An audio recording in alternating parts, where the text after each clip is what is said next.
Tarik. Assalamualaikum warahmatullahi wabarakatuh. Selamat siang bos. Hari ini kita sudah menyelesaikan seluruh proses budidaya semangka dari awal sampai akhir, sampai kita finish.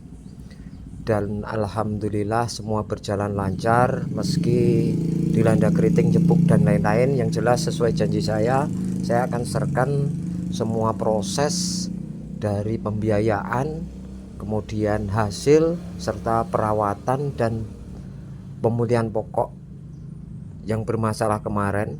Jadi video ini akan berdurasi cukup lama sesuai dengan keadaan musim ini, dari awal kita melakukan proses olah lahan sampai hari ini kita ke finish. Untuk info nota bos, saya panen tanggal 18 bulan 7 2024, nota 6.000 ya untuk yang grade A, kemudian 5.800 grade B, dan 3.000 untuk grade C atau root. 3.200 ya yang grade root. Untuk keseluruhan tonase per hektar yang semangka keriting ini ya, yang pulihan keriting ini tembus 15 ton sekian lah ya, dengan rincian 2 red superan dan 1 red kerucilan atau root TN nya. Jadi teman-teman bisa mengira-ngira, nggak bati tapi juga nggak rugi lah, masih ketumpangan sedikit.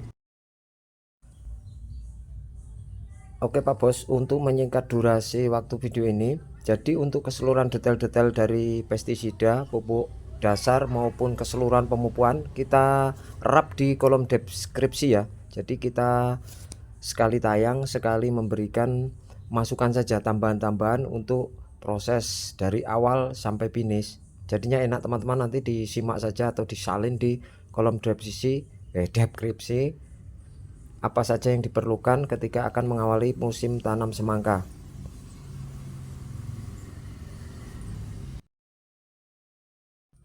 Hal-hal penting yang perlu saya garis bawahi untuk memulai tanam semangka, yang pertama adalah soal bibit. Jadi pilihlah bibit yang betul-betul berkualitas, jadi nanti proses jambangnya tidak bermasalah. Karena kalau penjambangannya bermasalah itu akan membengkakkan biaya. Selain daripada perawatan, nanti proses vegetatifnya lebih mudah kalau bibit lebih berkualitas, jadi enak gitu ya, saya ingatkan itu. Kemudian untuk 1 hektar seperti biasa persiapkan 1 bungkus bibit yang kalau imporan 200 gram ditambah 2 bungkus kecil di 20-an gram. Kemudian inulnya 1 bungkus, ambil saja 200 biji udah cukup inulnya ya, atau berbijinya. Itu saja untuk masalah bibit. Kemudian untuk pupuk dasar rata-rata saya menggunakan 2 kintal atau 4 sak.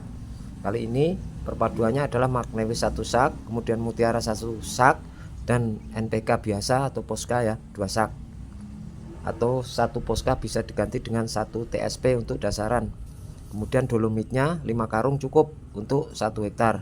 Mulsa perak sekitar 50 kg. Untuk selang drip 12 gulung mulsa cukup, dengan catatan bedengan 5 meter, kemudian jarak tanam 70 atau 65 cm. Dan saya ingatkan untuk posisi musim tanam semangka sebaiknya teman-teman kalau pemula dicari kalau musim hujan sekalian, kalau musim kemarau sekalian. Yang penting airnya cukup, maksudnya kolamnya cukup. Jangan di pertengahan musim seperti saya ini, karena kalau ibaratnya pengetahuannya belum cukup di musim pertengahan seperti ini rawan jepuk keriting, nanti buah belepotan di proses perawatan pertumbuhan maupun pembuahannya. Kalau udah di pembuahan enak, tapi kalau nanti pas di tengah-tengah seperti kemarin saya habis totogolor keriting, itu akan sangat susah.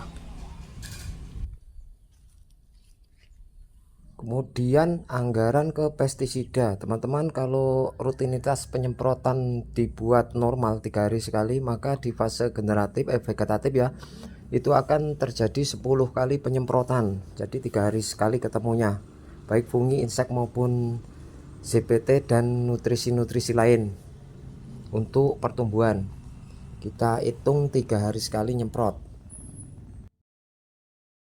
Untuk persiapan pestisida dan juga nutrisi-nutrisi lain biasanya saya itu nggak menghabiskan 5 juta ya teman-teman.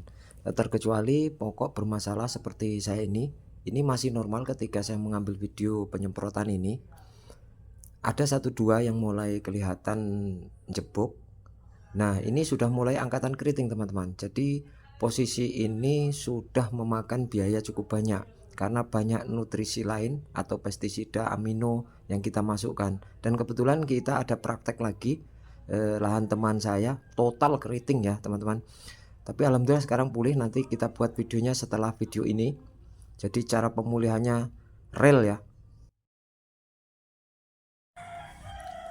Lanjut ke proses pupuk nutrisi. Jadi untuk nutrisi selama proses pertumbuhan itu tidak banyak bos. Biasanya kalau di pertumbuhan kita menghabiskan 4-6 karung Yara Unik atau Mutiara 1616 atau pakai Bas 1515 juga bisa untuk proses pertumbuhan. Sekaligus untuk proses nyangoni biasanya kalau normal di 30 HST kawin bunga itu di 28. Jadi 28 sudah bisa masuk grower atau winner atau KNO. Jadi udah masuk ke pupuk buah. Artinya di sini pupuk pertumbuhan siapkan saja 6 karung Yara Unik atau Mutiara 1616 plus kalsium. Jadi nanti rinciannya di deskripsi kita tulis untuk persiapan pupuk selain daripada pestisida. Jadi nanti tenaga, semua minyak, alat, semua mesin kita tulis ya di deskripsi. Jadi teman-teman nyimak saja ini prosesnya. Satu yang perlu saya ingatkan teman-teman, untuk proses pertumbuhan pupuk itu sistemnya disuntik dikocor manual pakai tangki 16 liter ya. Dosisnya untuk sekali pemupukan pertama itu 1 gelas untuk 1 tangki. Dosis pertama itu bisa dilakukan 3 hari atau 5 hari setelah tanam, dilihat dari pertumbuhannya.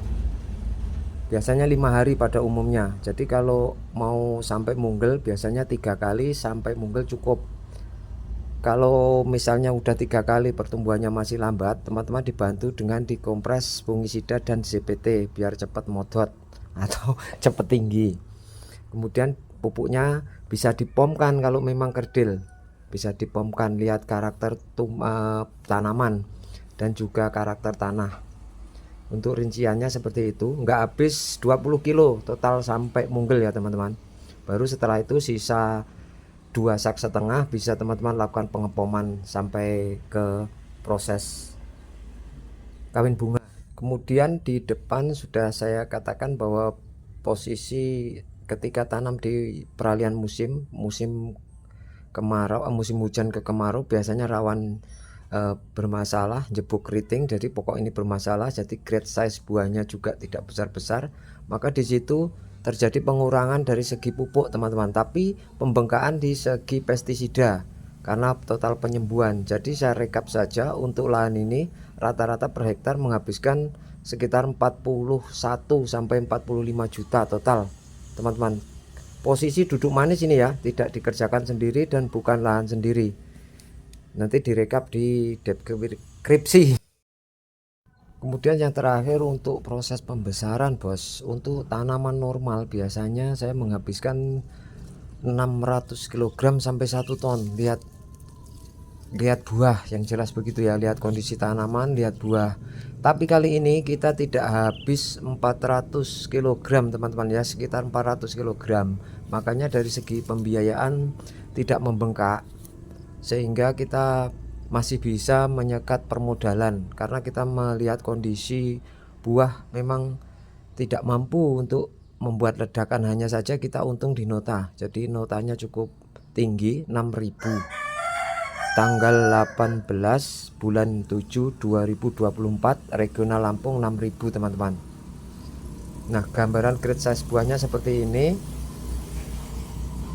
Itu pun sortir ya, jadi yang TN ke bawah krel itu kita buang, kita hanya misalkan root TN sedikit ya.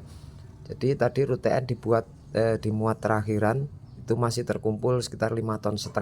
Kemudian untuk AB nya itu rincian 8,5 A, kemudian 1,5 ton B. Jadi kalkulasinya masih ada ketumpangan sedikit. itu pun walah susah payah ya. Jadi boleh saya garis bawahi dan juga saya ambil sisi positifnya dari proses satu musim budidaya semangka untuk lahan 1 hektar.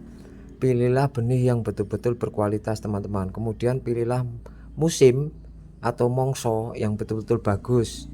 Untuk musim pertengahan itu kurang bagus menurut saya.